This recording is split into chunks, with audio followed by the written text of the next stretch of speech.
और इसके लिए हम लोगों को 12th खत्म होने का इंतज़ार नहीं करना है। हम लोगों को अभी से अपनी प्रिपरेशन स्टार्ट करनी है। एटलीस्ट वोकैबलरीज़ और ग्रामर के जो रूल्स होते हैं वो सब तो हम लोगों को पता ही होने चाहिए। वो बहुत ही बेसिक्स होता है जो हम लोगों को नहीं पता। आप किसी भी अपने बड़े भाई बहन से जाकर पूछिए, क्या उनके लिए मैथ इतनी ज़्यादा इंपॉर्टेंट रख रही है आज के टाइम पे? क्या उनके लिए साइंस इतनी ज़्यादा इंपॉर्टेंट रख रही है? इनसे कई ज़्यादा इंग्लिश ज़्यादा इंपॉर्टेंट रख रही है। अगर आप किसी कॉम्पिटिटिव एग्जाम की तैयारी करने भी जा रहे हैं, एसएससी जैसे किसी कॉम्पिटिटिव एग्जाम की तैयारी भी करने जा रहे हैं, उसमें भी इंग्लिश इतनी टफ पूछी जा रही है कि बच्चों का बुरा हाल मैथ में नहीं हो रहा है बल्कि इंग्लिश में हो रहा है। आपको 11th-12th से ही अपनी प्रिपरेशन को स्टार्ट करना होगा। 12th के बाद चाहे आप बैंकिंग की प्रिपरेशन करो, एसएससी की प्रिपरेशन करो, या फिर आप डिफेंस में जाने का आपका सपना हो, किसी भी चीज़ में आप करोगे, किसी भी चीज़ की प्रिपरेशन आप लोग करोगे, किसी भी करियर को चूज़ करोगे, उसमें आप लोगों के लिए इंग्लिश उतनी ही ज़रूरी है जितना मैथ ज़रूरी है, जितना साइंस ज़रूरी है। हेलो एवरीवन, मेरा नाम है आलोक गौतम और मैं क्लास 9 से 12 तक के बच्चों को इंग्लिश पढ़ाता हूँ।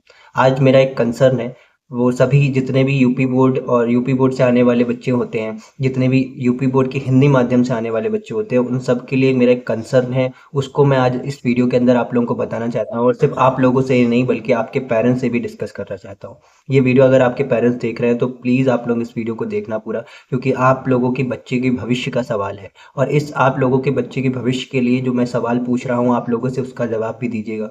क्या आप लोगों ने इतनी, क्योंकि ये आप लोगों के बच्चों के भविष्य का सवाल है। दोस्तों, क्या आप लोगों को पता है प्राइवेट सेक्टर के अंदर 80% नौकरियां लोगों को क्यों नहीं मिलती? इसलिए क्योंकि उनको काम नहीं आता है, या फिर उनके पास कोई स्किल नहीं है, या फिर वो अच्छे से पढ़े लिखे नहीं है। बल्कि इसलिए इसलिए उनको नहीं मिलता है क्योंकि उनको इंग्लिश नहीं आती, या इंग्लिश समझना नहीं आता, या इंग्लिश बोलना नहीं आता। आप ग्रेजुएट हो सकते हो, आप बहुत अच्छे डिग्री पा सकते हो, लेकिन अगर आप लोगों को इंग्लिश बोलना या लिखना नहीं आता है तो आप लोग किसी भी जॉब के लिए एलिजिबल नहीं रह जाओगे। ना ही एलिजिबल, आप चाहो आप किसी अपने बड़े भाई बहन से पूछो जो किसी कॉम्पिटिटिव एग्जाम की तैयारी कर रहे हैं या प्राइवेट सेक्टर में जॉब पाने की कोशिश कर रहे हैं, उनसे जाकर पूछो कि इंग्लिश की क्या वैल्यू होती है, इंग्लिश कितनी ज़्यादा ज़रूरी है उनके लिए। लेकिन आज हम लोगों के लिए इंग्लिश एक सब्जेक्ट मात्र रह गया, 100 नंबर का पेपर मात्र रह गया है। हम लोग सिर्फ उसको पेपर के 2 दिन पहले पढ़ते हैं और उसके बाद भूल जाते हैं। ऐसा लगता है जैसे बस पेपर खत्म हो गया, उसको अलमारी में बंद कर दो, बस अब इंग्लिश से पीछा छूट गया। लेकिन ऐसा नहीं होना चाहिए। इसलिए नहीं होना चाहिए क्योंकि इंग्लिश ही आगे जाकर आप लोगों के लिए सबसे ज़्यादा इंपॉर्टेंट है। मैं आप लोगों के पेरेंट्स से भी ये बात करना चाहता हूँ। अगर इस वीडियो को पेरेंट्स आपके देख रहे हैं तो प्लीज़ इस वीडियो को पूरा देखना, क्योंकि इसके अंदर मैं आप लोगों को एक यूपी बोर्ड के स्टूडेंट, एक हिंदी मीडियम के स्टूडेंट, एक मिडिल क्लास स्टूडेंट की एक बहुत बड़ी कड़वी सच्चाई बताने वाला हूँ। इसके अंदर मैं आप लोगों को बताऊंगा कि किस तरीके से हम लोग गलत डायरेक्शन में अपने बच्चों को भेज रहे हैं। आप लोग मैथ की तरफ प्रेशराइज करते हो, आप लोग साइंस के लिए प्रेशराइज करते हो, आप लोग बोलते हो कि मैथ पढ़ो, ज़्यादा से ज़्यादा मैथ लगाओ, ज़्यादा से ज़्यादा साइंस पढ़ो, ज़्यादा से ज़्यादा फिजिक्स पढ़ो, ज़्यादा से ज़्यादा केमिस्ट्री पढ़ो। लेकिन क्या आप लोग अपने बच्चों को कभी इंग्लिश के लिए प्रेशराइज करते हो, कभी इंग्लिश के लिए बोलते हो? बस आप लोगों ने इंग्लिश के नाम पर उसको इंग्लिश मीडियम स्कूल के अंदर बड़ी-बड़ी फीस देकर एडमिशन करा दिया है। लेकिन क्या वहाँ पर सच में इंग्लिश मीडियम वाली पढ़ाई होती है?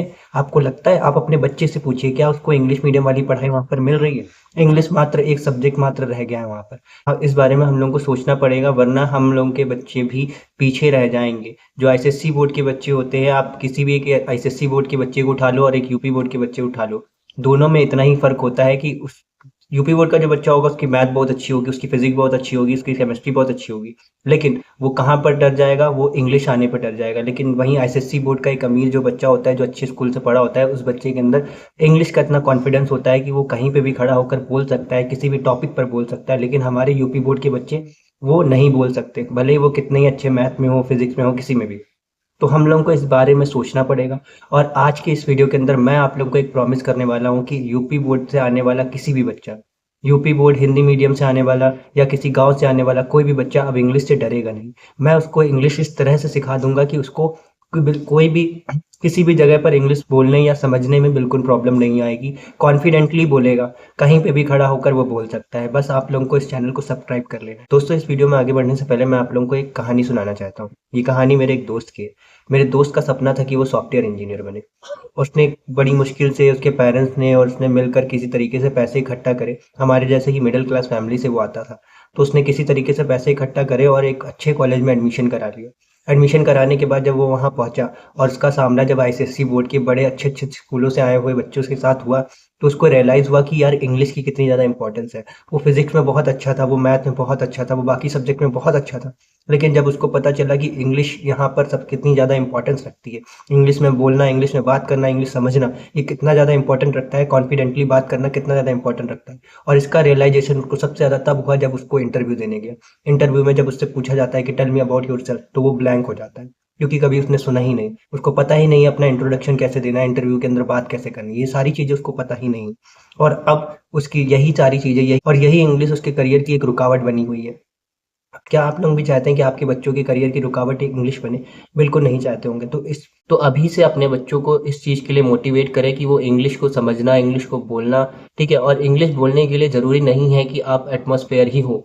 ऐसा कहा जाता है कि हालाँकि ये ज़रूरी है कि वो एक ऐसे एटमॉस्फेयर में रहें जहाँ पर इंग्लिश बोली जा रही हो, जितना ज़्यादा वो सुनेगा उतना ज़्यादा ज़रूरी होगा, उतना ज़्यादा वो इंग्लिश को बोल पाएगा। लेकिन अगर वैसा एटमॉस्फेयर नहीं है तो क्या उनका हक नहीं है कि वो इंग्लिश सीखें?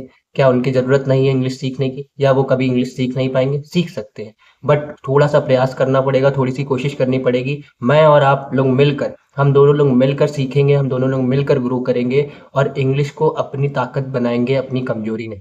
सो प्लीज़ चैनल को सब्सक्राइब कर लेना, क्योंकि इस चैनल पर एक मैं सीरीज़ लेकर आ रहा हूँ जिसका नाम है इंग्लिश फॉर फ्यूचर। इस सीरीज़ के अंदर हम लोग UP board, specially UP board से जो हिंदी मीडियम से आते हैं या फिर इस यूपी बोर्ड से पढ़ते हुए या किसी गांव से आते हैं, उन सारे बच्चों के लिए एक ऐसी सीरीज़ लेकर आ रहे हैं जिसके अंदर हम लोग सीखेंगे इंग्लिश। इंग्लिश बोलना कैसे जाता है, इंग्लिश सीखा कैसे जाता है, वो ग्रामर के रूल नहीं, ग्रामर के रूल भी सीखेंगे। आप लोग ने देखा होगा यूपी बोर्ड के कई ऐसे बच्चे हैं जो कहने के लिए तो इंग्लिश मीडियम बोर्ड से पढ़ते हैं, इंग्लिश स्कूल में पढ़ते हैं, लेकिन उनके इंग्लिश की कंडीशन कैसी है, वहाँ पर इंग्लिश का हाल क्या है। काफ़ी बच्चों को यहाँ तक ये नहीं पता होता कि इज़ कहाँ आएगा, एम कहाँ आएगा और आर कहाँ यूज़ होगा। तो प्लीज़ आप लोग भी इस चीज़ पर ध्यान दीजिए। इस सीरीज़ के अंदर मैं आप लोगों को पूरा कंप्लीट इंग्लिश बोलना सिखा दूंगा, किस तरीके से बोला जाता है, क्या क्या वर्ड यूज़ करे जाते हैं, वोकैबलरीज कैसे लर्न करनी होती हैं, ये सारी की सारी चीज़ें। वोकैबलरीज बहुत ज़्यादा इंपॉर्टेंट है। मैं जब नाइन्थ से 12th तक के बच्चों को पढ़ाता हूँ, उनके अंदर सबसे बड़ी प्रॉब्लम यही होती है कि उनको वोकैबलरीज पता ही नहीं होती। उनको वोकैबलरीज आती ही नहीं है, कई वर्ड्स के मीनिंग ही नहीं पता होते, हिंदी मतलब उसके क्या होते हैं। तो वोकैबलरीज इंग्लिश सीखने के लिए बहुत ज़्यादा ज़रूरी है। तो उसके लिए हम लोग क्या कर सकते हैं, सारी चीज़ें हम लोग उसमें देखेंगे।